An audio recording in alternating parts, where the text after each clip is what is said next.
सूरदास का जो प्रसिद्ध भजन है, मैं नाच्यो बहुत गोपाल, इसे मैंने सुन रखा था। फिर एक बार अखबार में कुछ रिव्यू आई हुई थी किताबों के बारे में, साहित्यिक पेज में पढ़ रही थी।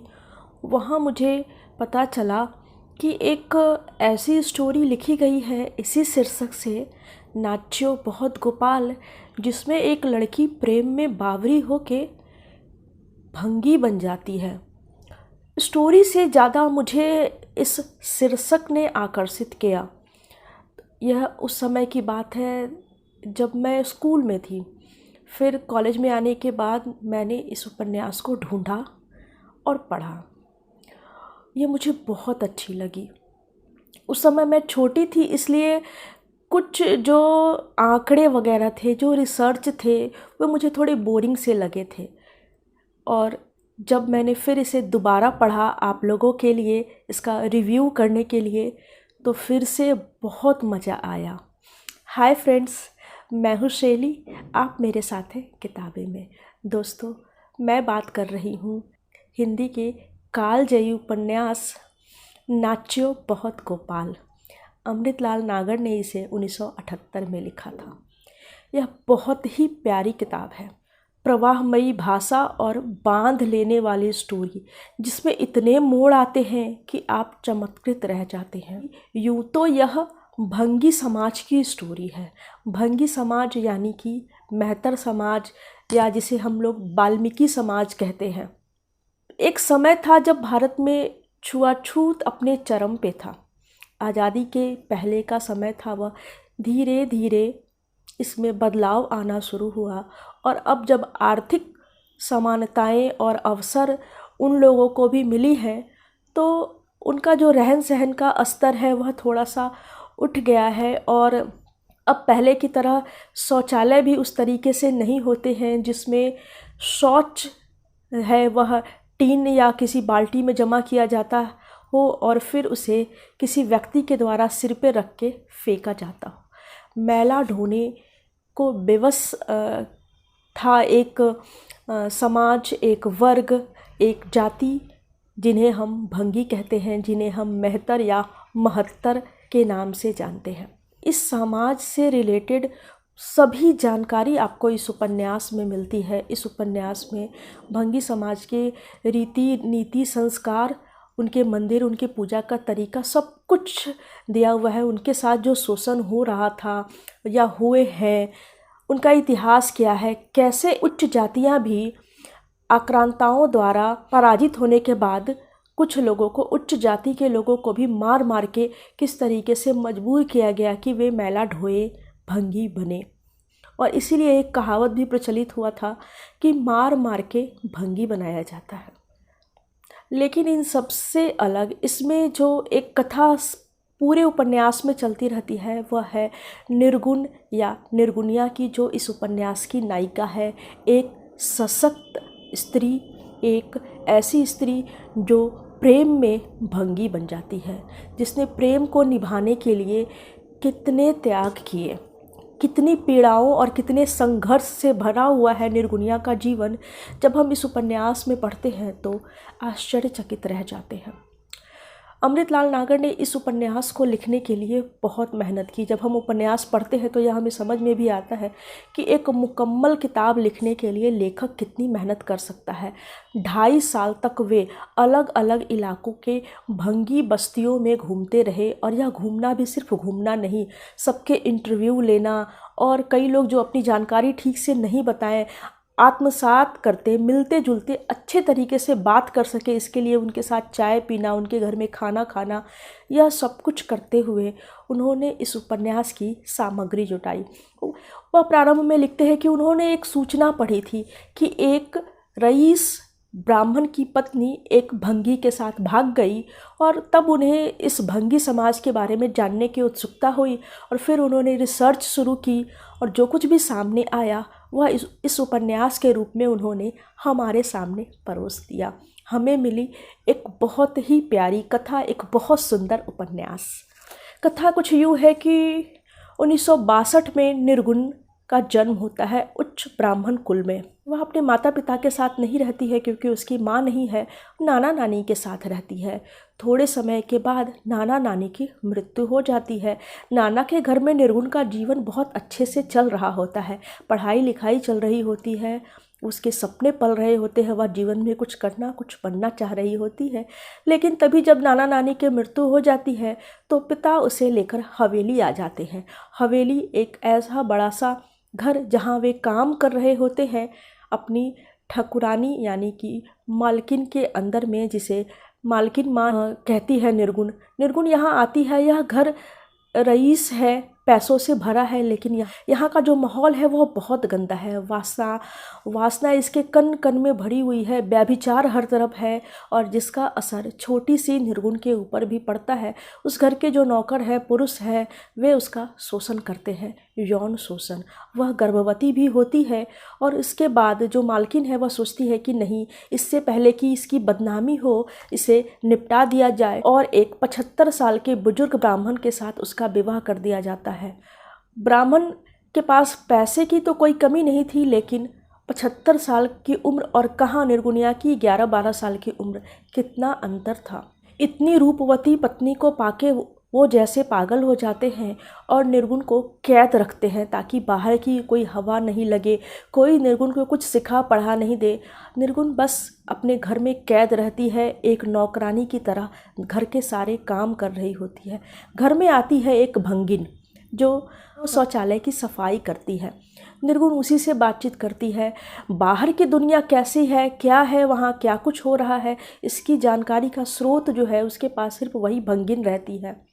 अचानक से उसकी तबीयत खराब होती है, वह आना छोड़ देती है और उसके बदले उसका पुत्र मोहन वहाँ आने लगता है।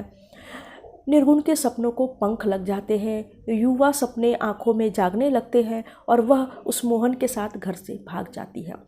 लेकिन मोहन की माँ, वही भंगिन जो कल तक उसके घर में नौकरानी थी, अब बहू के रूप में उसे स्वीकार करने से साफ मना कर देती है।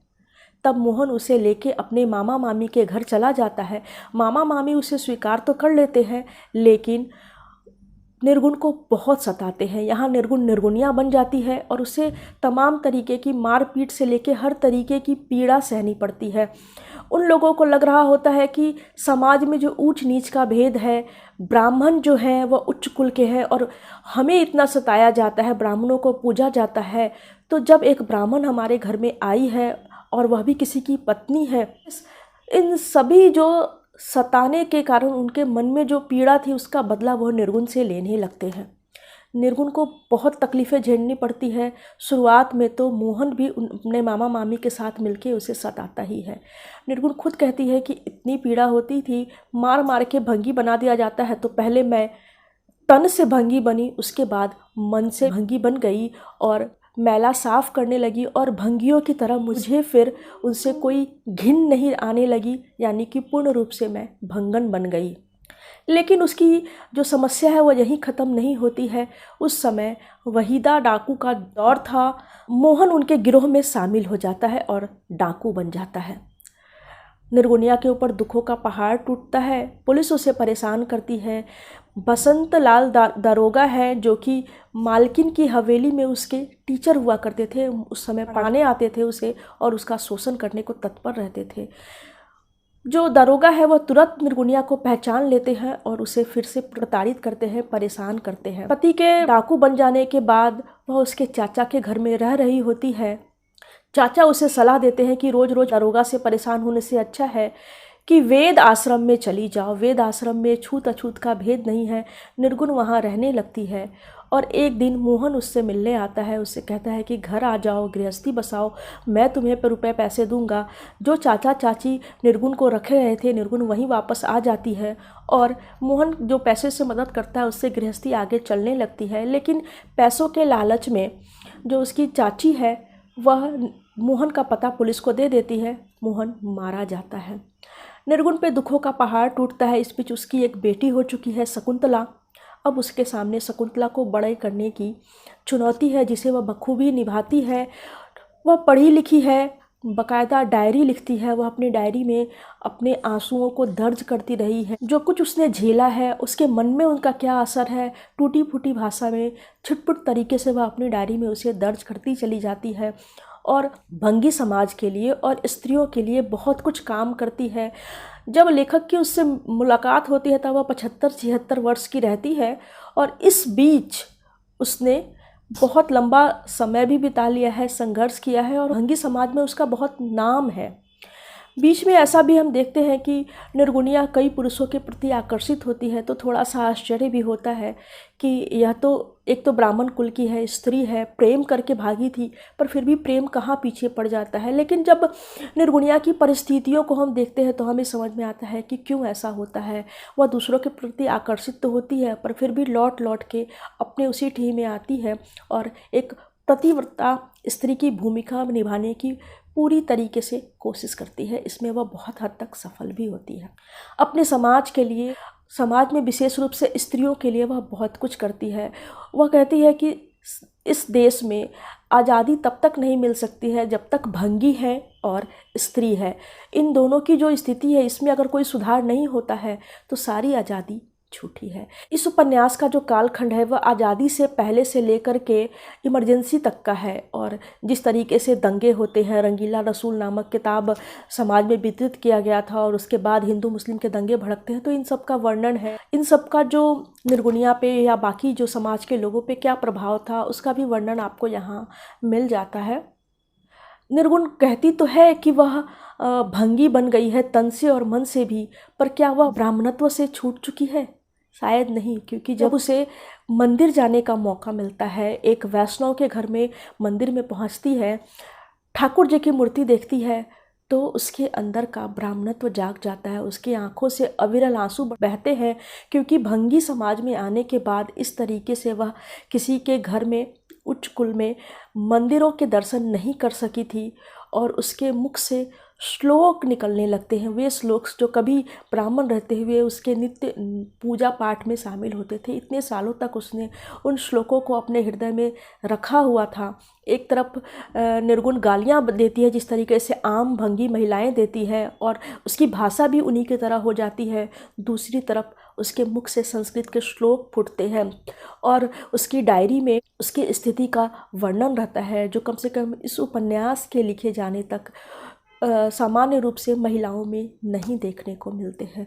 उपन्यास को आप जब पढ़िएगा तो निर्गुणिया के रूप में आपको एक बिल्कुल अलग तरीके की स्त्री दिखाई देगी। साथ ही यह दिखेगा कि स्त्रियों के जीवन में कितनी कठिनाइयाँ हैं, तब जबकि वे दलित हो। दलित समाज का पूरा आईना है यह उपन्यास और शोध करके लिखा गया है, तो सभी घटनाएं सच्ची हैं, बहुत सारी जानकारी देने वाली हैं। हम सामान्य पाठक इन बातों को नहीं जान रहे होते हैं। आज का समय जो है वह काफ़ी बदल चुका है, समाज में समानता है, पर हमें जानना चाहिए कि किस तरीके से समाज का एक तबका कितना प्रताड़ित होता हुआ रहा है। और इसकी कहानी और भाषा तो मज़ेदार है ही।